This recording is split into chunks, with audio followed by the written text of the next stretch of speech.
Analisa Falas. Analisa Falas. Oke, mitra bisnis, saat ini saya Beni Rahmadi akan segera berbincang bersama dengan trader dan analis pasar uang Bapak Rioli dalam Analisa Falas. Oke, selamat sore Pak Rioli. Selamat sore Mas Beni. Oke, baik Pak Rioli, dolar indeks di awal pekan ini masih cenderung stagnan di level 103 serta terlihat bergerak melandai terhadap hard currency. Nah, hal itu terjadi tampaknya terlihat pasca adanya statement dari petinggi The Fed pada hari Kamis pekan lalu. Apakah memang faktor itu yang masih mempengaruhi atau Pak Rioli melihat faktor lainnya, Pak? Ya, di minggu lalu kita ketahui ada Fed Minutes ya, jadi ada meeting The Fed. Dan apa saja yang disampaikan pada saat itu ya sedikit ada kecenderungan berbeda dari yang sebelum-sebelumnya ya. Jadi kalau sebelumnya adalah bolak-balik berbicara suku bunga, kenaikan suku bunga yang dikaitkan dengan inflasi. Namun di minggu lalu ada statement yang menarik menurut saya, yaitu justru ada sedikit pembahasan memangkas suku bunga. Ya, jadi ada sebagian dari anggota The Fed yang menyatakan mungkin dengan kondisi inflasi yang seperti ini terus, kemudian tidak didukung dengan kondisi perekonomian yang membaik, maka ada ini sifatnya masih wacana ya, jadi ada wacana pemangkasan suku bunga ke depannya, artinya yang mungkin bisa dilakukan di tahun 2024. Jadi tidak lagi agresif untuk menaikkan suku bunga, justru sebaliknya. Nah, saya kira hal ini sangat beralasan juga sebenarnya kalau kita lihat dari perkembangan data Amerika beberapa waktu terakhir, kalau dalam catatan saya misalnya dari sisi CPI-nya, dari sisi inflasinya itu sudah ada di angka 3,2% ya di 2 minggu sebelumnya.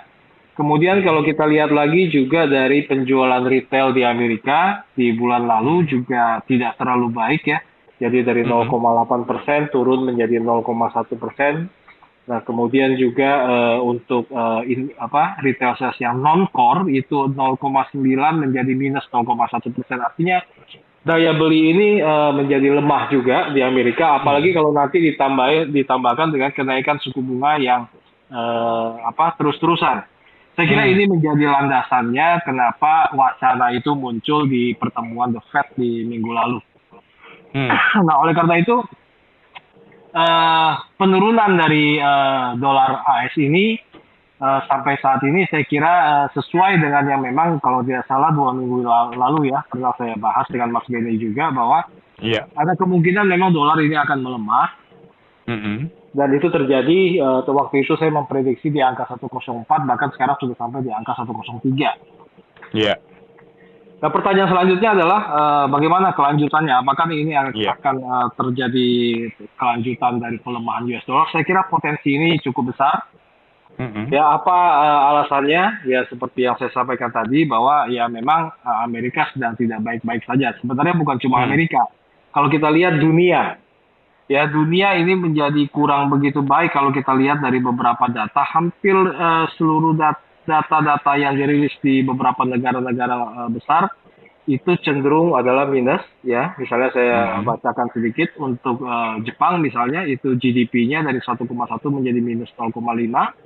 Kemudian untuk CPI dari Inggris itu dari 6,7% itu turun menjadi 4,6%. Kemudian CPI di Eropa juga turun dari 4,3% menjadi 2,9%. Yang sedikit membaik mungkin kalau kita lihat dari kemarin-kemarin ada hot issue tentang perang di sini sudah mulai agak melunak ya, sudah ada gencatan senjata.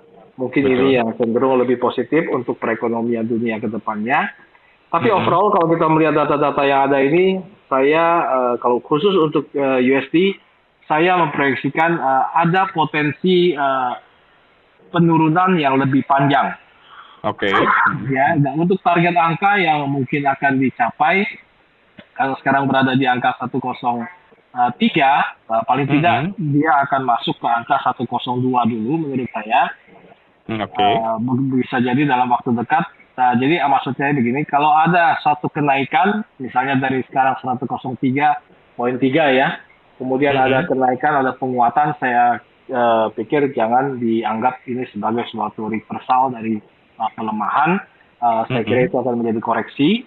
Dan momentum yang baik untuk mengambil sell dolar adalah pada saat koreksi terjadi. Koreksinya sampai di level berapa itu bagus. Saya pikir di angka, kalau dia balik lagi ke angka 103,8, kalau ada koreksi di angka seperti itu, saya pikir itu boleh diambil, menjadikan satu momentum untuk melakukan sell US dollar, saya kira itu. Oke, jadi saya bisa asumsikan supportnya di angka 102, tapi paling tidak dolar indeks ini harus menyentuh dulu level 103,8, dan kalau itu tembus terus maka 102 akan tercapai. Seperti itu ya Pak? Ya, saya kira 102 itu menjadi target angka, nah, tapi untuk support yang terdekat saya pikir ada di angka 103,1. Ya, 103,1 ini apabila ditembus dalam waktu 1-2 hari ke depan ini, saya pikir akan berlanjut. Ya, untuk angka 102-nya mungkin bisa di 102 bawah, ya, 102,1, 102,2. Saya kira itu menjadi reasonable untuk dicapai di minggu ini, tentunya dengan segala kondisi yang ada ya. Oke. Nah, untuk resistennya sendiri, Bapak melihat ada di angka berapa, Pak? Resisten ada di angka 104,2. Kalau ini tidak mampu ditembus dalam 1 minggu ke depan ini, saya pikir itu menjadi resisten yang kuat untuk menahan dia tetap berada di level bawah. Oke, baik. Untuk pekan ini sendiri kita catat data-data yang utama atau yang penting tercatat akan terjadi pada hari Selasa besok, yaitu ada data CB Consumer Confidence, lalu juga pada hari Rabu yaitu ada data terkait dengan GDP quarter and quarter dari USD ini Pak. Nah, kira-kira seperti apa? Apakah akan berpengaruh juga bagi pergerakan dolar Amerika, khususnya indeks dolar pada hari Selasa dan Rabu ini Pak? Ya, saya pikir itu tidak akan menjadi penggerak utama, tapi lebih kepada condong kepada booster saja apabila dia searah ya. Maksudnya consumer confidence nanti misalnya terdata adalah turun ya, kepercayaan konsumen di Amerika, kemudian apalagi misalnya ditambah dengan GDP-nya juga jelek misalnya, saya pikir ini akan menjadi booster. Tapi sebaliknya kalau misalnya bagus, saya belum meyakini itu akan merubah tren dari bearish-nya US dollar ini.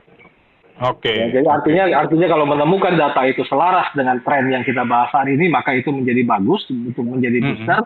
Tapi kalau misalnya dia adalah sebaliknya akan mendorong naik ke atas, ya jangan terlalu juga diyakini bahwa ini akan menjadi tren pembalikan. Kalau menurut saya adalah seperti itu. Apa dasar yang mendasari kuat itu ya seperti saya bilang tadi, satu, kemungkinan the Fed untuk agresif menaikkan suku bunga lagi, saya kira ini sudah tidak akan terjadi.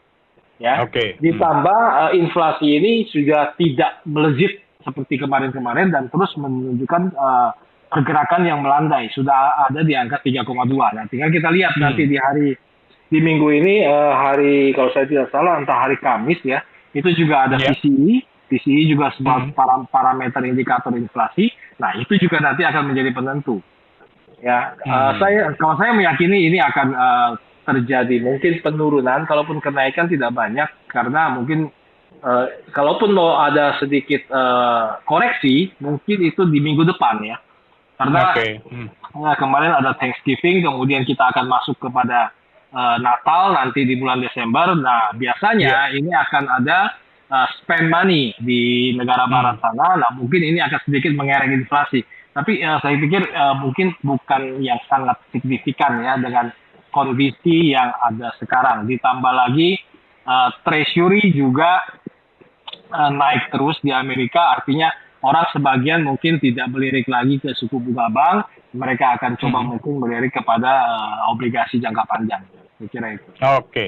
Baik, untuk hard currency sendiri, Pak Rioli lebih prefer mana nih Pak untuk pairing mata uang Pak against US dollar yang perlu ditradingkan paling tidak?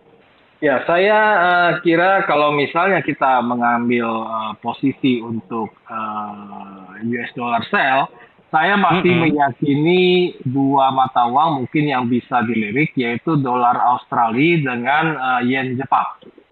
Oke. Ya, yen Jepang saat ini sudah bergerak sudah cukup rendah ya, artinya sudah USD Japanese yen ini sudah di atas level tinggi. Nah, saya pikir ini satu momentum juga kalau untuk yang medium term, long term bisa melirik untuk Japanese yen di buy. Nah, bukan tanpa alasan, bukan sekedar USD-nya tinggi atau Japanese yen-nya rendah, tapi lebih kepada kalau kita lihat inflasi di Jepang itu justru sebaliknya ada kenaikan kemarin. Dari 3% menjadi 3,3%. Ya, artinya ada satu pertumbuhan positif di perekonomian Jepang. Ya, dengan kondisi yang ada, saya kira mungkin bisa sedikit dilirik. Kalau Australia dolar, dari kemarin-kemarin beberapa rilis data, memang Australia belum merilis satu data negatif. Dari yang terakhir data positif ya, saya sempat 2 minggu lalu juga menyarankan orang untuk mengambil buy Australian dollar dan itu terjadi kenaikan selama 2 minggu terakhir ini. Dan saya kira ini masih bisa berlanjut kalau disandingkan dengan dolar Amerika. Saya pikir dua itu, Mas Dono. Oke, baik, saya terakhir ini akan membahas soal emas nih Pak. Sudah tembus level 2000, bergerak di atas level 2000. Apakah ini sudah menjadi titik keseimbangan baru bagi harga emas dunia Pak? Ya, kenaikan emas juga sudah kita prediksi di 2 minggu lalu ya. Jadi cuma memang level angka saya tidak memperkirakan untuk angka masuk lagi ke angka 2000 ini luar biasa sekali menurut saya. Apa ya tentunya supaya kita bisa lihat ke depannya, kita coba flashback sedikit sebenarnya apa yang menyebabkan dolar emas ini naik. Ada dua faktor menurut saya. Yang pertama tadi adalah kemungkinan pelemahan dolar yang sudah terjadi juga ya. Saya kira ini satu hal.